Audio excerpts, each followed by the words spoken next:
I started rapping when I was 11. By the time I was 17, I was in the studio. When I got to college, at that point, I had spent the better part of a decade, maybe a decade and a half rapping. So I came to the study of poetry with a lot of training in meter, rhyme, simile, metaphor, assonance, consonants, all the things you would want from good poetry. I had been practicing even before I had a vocabulary for it. And I think the um, the confluence of emotion as well as intellect as well as music, all these things came together in a way that was perfect for me in poems that I was reading, and then poems that I sought to write afterwards. Very little of what I write winds up on the printed page. I would say 95% probably ends up on what filmmakers call the cutting room floor. I think it was Robert Frost that says, out of quantity, quality. Yeah. And I take to that. I give myself permission to write poorly, and just know that it is part of the process. It's never pleasant, right? And it's often discouraging, but it's part of the gig. I didn't set out to write a cohesive book. I always tell people when they ask me what I'm working on, just the next line. Yeah.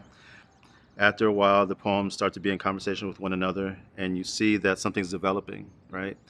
Um, and over a few more years, you start to see that there is a collection kind of uh, insisting upon itself. And at that point, it's just a matter of then listening and then curating.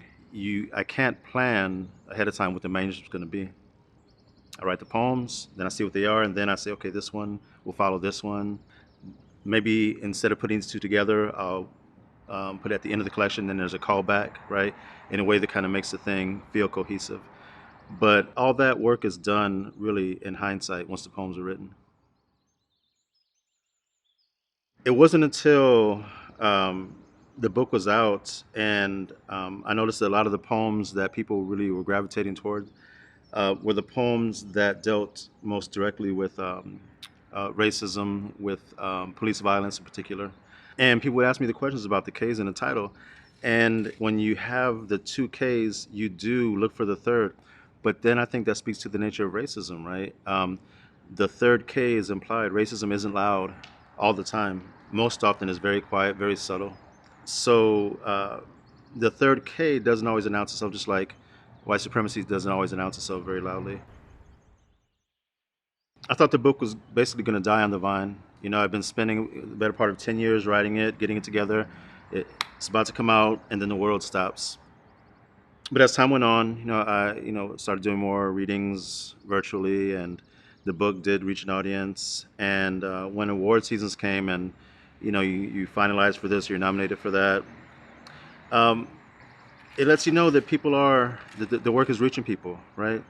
Um, and that there is at least one room where this group of people agreed that this was the book for them this year. Someone asked me recently if I felt that this award validated me. I said, I don't feel that the award validated me, but I do feel vindicated in the sense that um, having kept my head down and kept my eyes on what mattered most and focused on the work, on the craft, not only did it pan out and allow me to write the best poems that I could write, but that people appreciated the work that I put in. Right? So, um, not validation, but vindication. But it's a huge honor, and a lot of my uh, favorite poets, have won this in the past. In particular, I'm thinking of someone like Yusef Komunyakaa, right? Vivi Francis, Ross Gay. So it puts me in a tradition that I'm very, happy to be a part of.